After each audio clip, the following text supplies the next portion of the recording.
More headlines from me at the top of the hour. Now, though, it's time for Click. Now, come on. It'll be faster, trust me. This is going to be much better than using the professional camera. All we have to do is put it down there and we can film the entire show in... Oh.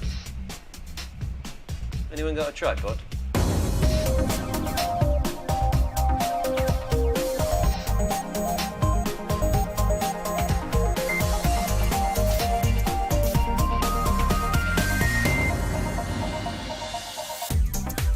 Are you ready for your close-up?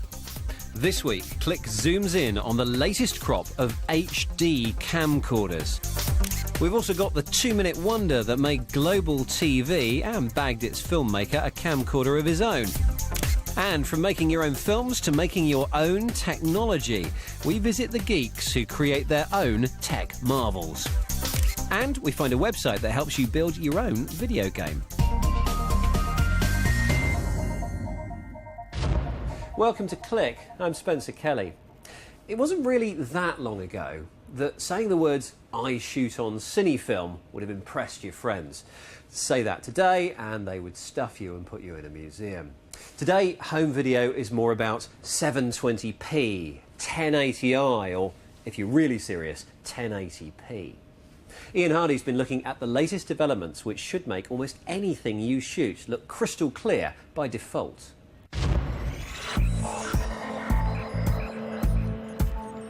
Ironically, when it comes to video, it's still cameras that have advanced the most over the last few months. It used to be an afterthought, low-quality images and underwhelming frame rates. But now companies like Canon and Nikon have incorporated serious video recording capabilities into their SLR models. We have H.264 codec, so we're definitely on standard there. So in terms of compatibility, we're up on par. And definitely being able to add in the exact frame rates that the filmmaker needs and also the selectable frame rates make it that much more enticing.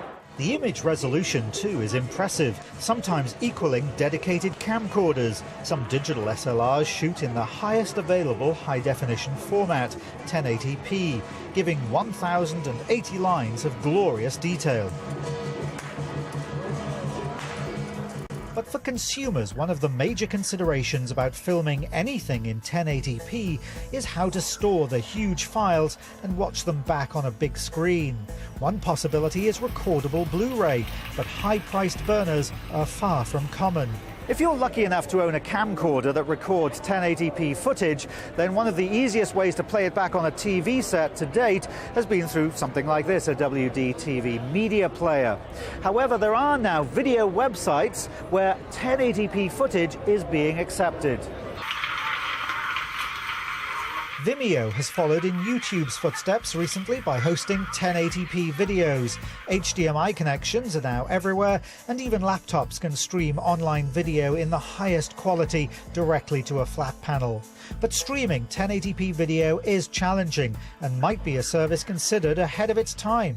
And the reason is internet connections and different qualities of different machines may make the playback stutter, may have some issues. So we think that the consumers need to try it, see how it works on their machine with video sharing if they want to share it with friends and family, and then decide whether they think it really works for the audience that they're trying to hit or not. But there's no question that sharing video is a top priority for many people, and traditionally that's been a cumbersome process, especially when a lot of material is being generated. But the Flip camera, a pocket-sized HD device, set out to change that and succeeded. We used to just make DVDs, which were really time-consuming, and now I just really want something that's just easy on a file that I can send to my friends and family. They can just watch it on their computer.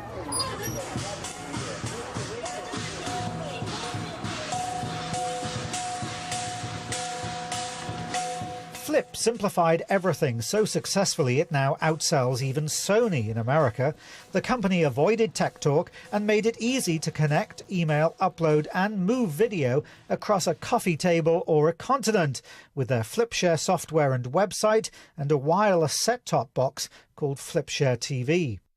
It creates a point-to-point network And what that means to the end user is they plug one end into the computer, they plug the other into the TV, and it works. They're paired in the factory. There's no interface that the user needs to interact with to make it work. It's just very simple. Other hardware companies like iFi, which developed the Wi-Fi SD card for uploading photos and videos straight from a camera, have also created a shoot and share experience for their customers, which launched this month. The alternative to uploading everything online might be to create a catalogue of still frames using iDive, taken every few seconds from tapes and files alike. Then family and friends can scan your collection and request delivery of just their favourite clips. Meanwhile, in the world of video conferencing, Skype will soon be 720p HD quality. You'll need a special TV and HD webcam, which it's claimed will make an online connection all the more compelling for long-distance grandparents or business travellers, and perhaps not so reliant on the spoken word. I don't even have to have an active kind of conversation. I could just have a window into someone else's room, so a window into my living room where I can see my children playing and things like that. HD video is quickly becoming the norm across a wide range of devices, but for family and friends to regularly get their fair share of digital memories, especially in 1080p, internet speeds and usage caps in many parts of the world have to be bumped up dramatically. Ian Hardy with something he shot over the weekend. Now, time for this week's tech news. It's been a week of twists and turns in the Google China debacle. Instead of pulling out of China completely, the search giant has instead redirected searches made from the mainland to its Hong Kong-based servers. That way, it's avoided the legal requirement to self-censor results for the mainland population. But the Chinese authorities have now simply invoked their own great censorship firewall, blocking search results it deems in any way political or culturally sensitive. Nintendo is looking to jump on the 3D bandwagon. It's set to unveil a 3D version of its best-selling portable console, the DS, which apparently won't require the ridiculous-looking specs. The wraps are likely to be taken off at the Gaming Expo E3 in LA this summer, and when it is, you can be sure we'll be the first to check it out. Fiscal announcements burst forth from Alistair Darling's Red Box this week, which basically means we had the budget. And it included a plan to tax landlines by £6 a year. The extra income would be used to connect homes currently too rural to get broadband. Now, the Conservatives are against the idea, favouring instead to leave the investment to private firms. The Chancellor also promised tax breaks for the UK's games developers, a move welcomed by an industry estimated to have generated a cool £1 billion last year. And finally, we could all be in for far better mobile phone cameras if a technology known as quantum dots takes off. A company called Envisage has used the semiconductor material in a thin film which coats the image sensor, allowing it to capture way more light. Who knows, one day we really might be able to film click on a mobile after all. Now, talking about making your own movies, a few weeks ago we invited you to take part in the BBC's My World competition. The challenge: use a video camera, big or small, to make a short film about a topic that's close to your heart. The prize: an HD camcorder. Now, we've had loads of really great entries from all over the world, but the winner has now been chosen, and we thought you might like to see it. So, here it is.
the winner of the BBC's My World competition that we asked you to take part in a few weeks back on Click.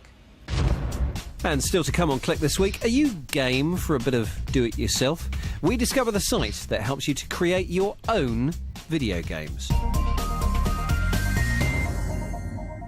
Now, how do you take your tech? Most people, I'm sure, like it fully formed. You buy a computer in a box, take it out of the box, plug it in, and it works. Simple.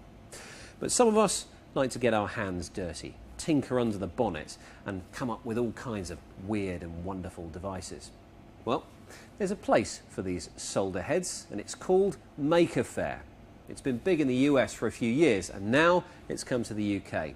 LJ Rich went to play with some of the crazy creations on show. What drives people to invent new and exciting technology? Fame? Fortune? Immortality? In some cases, it's about the joy of learning by making. And where does learning start? At school. I bet you'd have paid more attention if lessons were more like this. Prepare for a field trip to Maker Faire, a texpo open to any and all who build, bend, weld and hack. Newcastle carries the handmade torch for the show's second year in the UK. It's the ultimate tweaker's paradise. So, what's on today's timetable? Fitting clearly into the don't try this at home category is turning power tools into drag racers. Why? Why not? There's three categories that we run on a track like this. This is the starter category, unmodified. Basic belt sander, you're not allowed to do anything to the tool apart from give it some guide to help it go down the track in a straight line. Now this is my favourite one.